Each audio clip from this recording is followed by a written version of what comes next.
Friends, welcome to ज्ञानियर। दोस्तों, आज का वीडियो बहुत ज्यादा खास है उन लोगों के लिए जो कि गांव में प्रैक्टिस कर रहे होते हैं, आरएमपी डॉक्टर हैं या आप एक नर्स हैं, मेडिकल स्टूडेंट हैं। उन लोगों के लिए बहुत इंपॉर्टेंट है क्योंकि इस तरह के केसेस आपके पास आ सकते हैं। हो सकता है कि कोई महिला आके आपके पास आए अपने पति को लेकर या कोई बुजुर्गों को लेकर जो कि जिसको डायबिटीज है और जो अचानक से बेहोश हो चुका है, होश में नहीं आ रहा है। तो उस टाइम पे आपको क्या करना है, इस चीज को मैं आपको बहुत आसानी से बताऊंगा। ठीक है, तो वीडियो आपको अच्छा लगे तो लाइक कीजिएगा, ऐसे वीडियो और देखना है तो सब्सक्राइब कीजिएगा। सो बेसिकली दोस्तों, यहाँ पे हम बात कर रहे हैं unconscious patient due two diabetes, जिसको व्यक्ति को शुगर है और वो बेहोश हो गया। तो क्या किया जाए, क्या इलाज दिया जाए, कैसे चेक करोगे आप? तो दोस्तों, यहाँ पे पहली चीज, यहाँ पे दो चीजें हो सकती हैं। बेसिकली जब किसी व्यक्ति को डायबिटीज होती है तो वो कोमा में पहुंच जाता है। कोमा वो बड़ा वाला कोमा नहीं जो नॉर्मली होती है, आदमी 6-7 साल भर तक सोता रहता है, वो कोमा नहीं।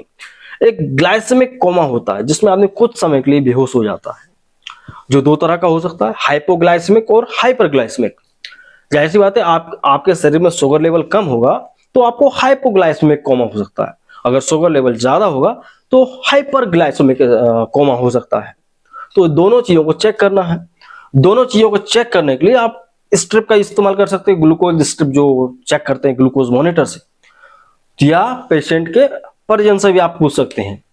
जब कोई व्यक्ति मरीज इंसुलिन इंजेक्शन लगवा लेता है या कोई एंटी डायबिटिक दवा खा लेता है, उसके बाद खाना भूल जाता है, मतलब कि उसका भोजन करना भूल जाता है, तो उसके शरीर में शुगर लेवल बहुत ज्यादा कम हो जाता है। तो उसे बोलते हैं हाइपोग्लाइसेमिक कोमा। आपने दवा ले ली, इंजेक्शन लगवा लिया, लेकिन भोजन नहीं किया, तो आपको बेहोशी आएगी, आप बेहोश हो जाओगे, तो उसे बोलेंगे हाइपोग्लाइसेमिक कोमा।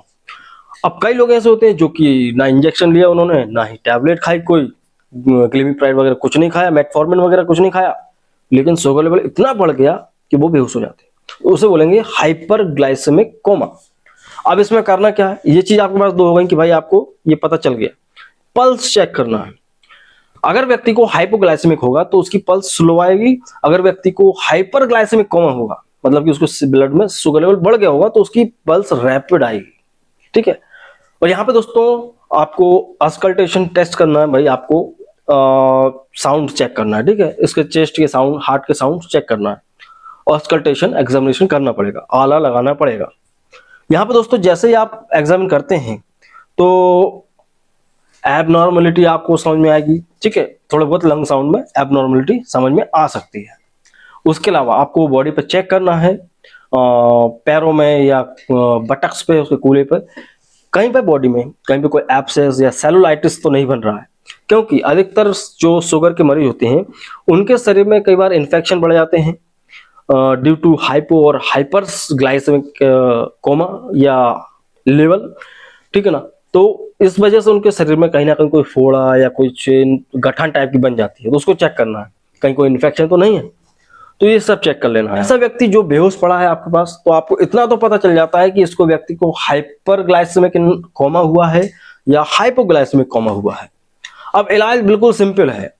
और ज्यादा कंफर्म करने के लिए आपको ब्लड टेस्ट करना पड़ेगा, उसका शुगर लेवल टेस्ट करना पड़ेगा। अब जाहिर सी बात है, अगर व्यक्ति के शरीर में शुगर कम हो गया है, हाइपोग्लाइसेमिक कोमा हो गया है, तो वहां पे आप उसको शुगर ग्लूकोज चढ़ाएंगे। ठीक है, IV 25% की ग्लूकोज की बोतल उसको चढ़ती है, या चाहे तो उसमें एक डेक्सट्रोज की बोतल भी 10% की ऐड कर सकते हैं। तो व्यक्ति जो हाइपोग्लाइसेमिक कोमा से पीड़ित है वो सही हो जाएगा, होश में आ जाएगा। अब अगर मान लो कि कोई व्यक्ति को हाइपरग्लाइसेमिक कोमा हो गया है, बेहोश हो गया शुगर लेवल बढ़ने की वजह से, तो वहां पर आप उसको normal saline water, normal saline की ड्रिप चढ़ाना पड़ेगी।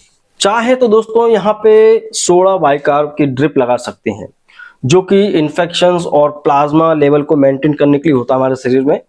ठीक है, जो कि एसिडोसिस को भी कम करता है, मेटाबॉलिक एसिडोसिस हो जाता है शरीर में, उसको भी कम करता है। तो सोडा बाइकार्ब की जो ड्रिप है उसके ऊपर मैं एक नेक्स्ट वीडियो लेके आऊंगा, उसमें आप समझ जाएंगे कि सोडा बाइकार्ब की ड्रिप क्यों चढ़ाई जाती है, किन किन बीमारियों में चढ़ती है, तो इसको भी चढ़ा सकते हैं। तो इस तरह से जो व्यक्ति को शुगर लेवल कम या ज्यादा है, अगर वो बेहोश हो गया है, तो आप उसको मैनेज कर सकते हैं और उसको ठीक कर सकते हैं। और इस तरह की वीडियो आपको और देखना है तो हमें फेसबुक पे भी फॉलो कर सकते हैं, इंस्टाग्राम पे हमें फॉलो कर सकते हैं। तो बहुत बहुत धन्यवाद दोस्तों, यहाँ तक आपने वीडियो देखा है। तो मिलते हैं आपसे अगले वीडियो में, जब तक के लिए जय हिंद, वंदे मातरम।